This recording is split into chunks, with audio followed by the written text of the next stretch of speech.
नमस्कार, यूपी तक देख रहे हैं आप। मैं हूं आपके साथ गुरांशी श्रीवास्तव। आप देख रहे हैं हमारा खास कार्यक्रम the big crime story. The big crime story में कल हमने आपको संजय यादव की कहानी सुनाई थी। एक ऐसा शख्स जिसकी मौत एक मिस्ट्री बन गई। समझ में नहीं आया कि ये हादसा है या फिर हत्या। कहानी संजय यादव की जब हमने कल आपको सुनाई थी तो बड़े सवाल भी खड़े किए थे। एक ऐसा व्यापारी जो अपनी फॉर्च्यूनर कार जो है उससे निकलता है, उसके बाद में उसकी फॉर्च्यूनर कार धू धू करके जलती हुई मिलती है, लेकिन उसकी मौत पर तमाम सवालिया निशान खड़े होते हैं। ऐसे में पुलिस को एक बड़ी सफलता मिली है। उसने 2 आरोपियों को गिरफ्तार किया है और इन 2 आरोपियों ने जो बताया वो आपके भी होश फाख्ता करके रख देगा और आपको ये सोचने पर मजबूर कर देगा कि आपके आसपास जो आपके दोस्त हैं वो वाकई आपके अपने हैं या नहीं। संजय यादव की मौत की कहानी में बियर है, संजय यादव की मौत की कहानी में दोस्ती है, गहरी दोस्ती है, और संजय यादव की मौत की कहानी में है चंद पैसे। जी हाँ, सिर्फ और सिर्फ चंद पैसे। पूरा मामला क्या है, चलिए विस्तार से आपको बताते हैं। ग्रेटर नोएडा में व्यापारी संजय यादव की मौत के मामले में सनसनीखेज खुलासा हुआ है। आपको बता दें कि फॉर्च्यूनर कार में अपनी जान गंवाने वाले संजय यादव के केस में पुलिस ने 2 आरोपियों को गिरफ्तार किया है।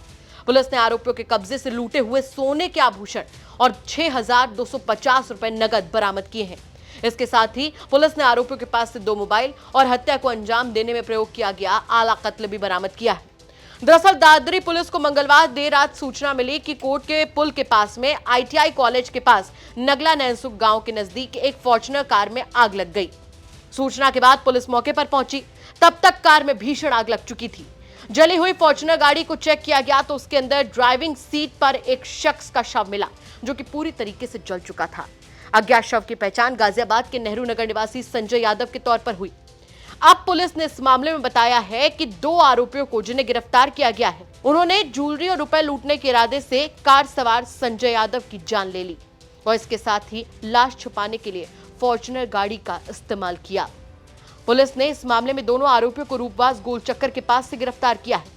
आरोपियों की पहचान दिल्ली के कन्हैया नगर निवासी विशाल राजपूत और राजस्थान के हथनी के भरतपुर निवासी जीत चौधरी के तौर पर हुई है। दोनों आरोपी इस वक्त गोविंदपुरम थाना के बापूधाम में रह रहे हैं। पुलिस ने दोनों के पास से एक सोने का कड़ा, 2 सोने की अंगूठी, 1 सोने की चेन, 6,250 रुपए नगद, 2 मोबाइल और 1 आला कत्ल बरामद किया है। पुलिस ने यह भी बताया कि दोनों आरोपी मृतक संजय यादव के दोस्त थे। संजय यादव मंगलवार की दोपहर में आरोपियों के कमरे पर पहुंचा, जहां तीनों ने मिलकर पहले बियर पी और उसके बाद नशे में संजय यादव के साथ उन्होंने ये कांड कर दिया। इस पूरे मामले पर पुलिस ने क्या कुछ कहा है, चलिए आपको सुनवा देते हैं।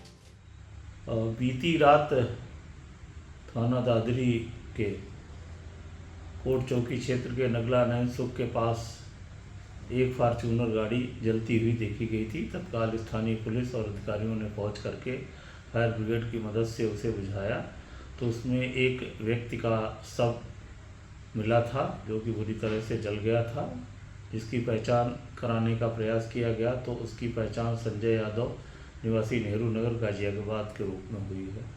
उनके परिजनों से जब बातचीत की गई तो ये तथ्य प्रकाश में आए कि मृतक संजय यादव अपने 2 दोस्तों जो कि मधुबन बापू धाम के रहने वाले थे उनके पास मिलने गया था, जिनके नाम विशाल राजपूत और जीत चौधरी हैं।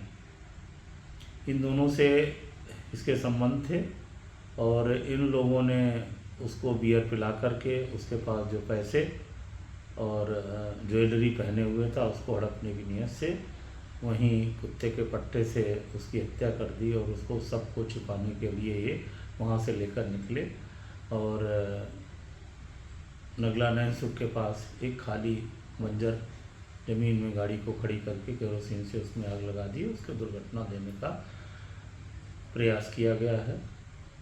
अभियुक्तों को गिरफ्तार कर लिया गया है। इनके पास से मृतक की जो सोने की ज्वेलरी थी वो बरामद की गई है और उसके नगद पैसे थे उनको बरामद कर लिया गया है। नियमानुसार इनको जेल रवाना किया जा रहा है और विवेचना के अन्य बिंदुओं पर तथा विस्तृत विवरण के लिए इसमें पूछताछ और अन्य साक्ष्य संकलित किए जा रहे हैं। मामला गाजियाबाद से भी जुड़ा है, इसमें वहाँ पर भी इसे स्थानांतरित किया जा रहा है। जरा सोच कर देखिए कि ये 3 लोग आपस में दोस्त थे। चंद पैसे, चंद सोने की ज्वेलरी और जरा सा लालच और एक शख्स की जान चली गई। ये घटना अपने आप में कई सवाल खड़े करती है, क्योंकि द बिग क्राइम स्टोरी में हमने सवाल उठाया था कि हादसा है या फिर हत्या। सबसे बड़ा सवाल तो यहां पर यह खड़ा होता है कि अगर इन आरोपियों की तरफ से जो कहा जा रहा है उसमें सच्चाई है, तो क्या अपने दोस्त पर भरोसा किया जा सकता है? और उससे बड़ा सवाल यहां पर यह खड़ा होता है कि चंद रुपयों और चंद ज्वेलरी के लिए कोई इतना कैसे गिर सकता है? क्या किसी की जान की कीमत इन ज्वेलरी से भी कम है? आपको क्या लगता है? इन तमाम सवालों के साथ आपको छोड़कर जा रहे हैं। साथ ही हम आपसे भी कहना चाहेंगे कि अगर आपके आसपास के इलाके में कोई ऐसी बड़ी घटना होती है जो कि क्राइम की एक बड़ी खबर बन सकती है, तो हमें कमेंट करके जरूर बताइएगा। हम उसकी तह तक जाएंगे, उसके बाद में उसे खबर के तौर पर आप तक जरूर पहुंचाएंगे। नमस्कार।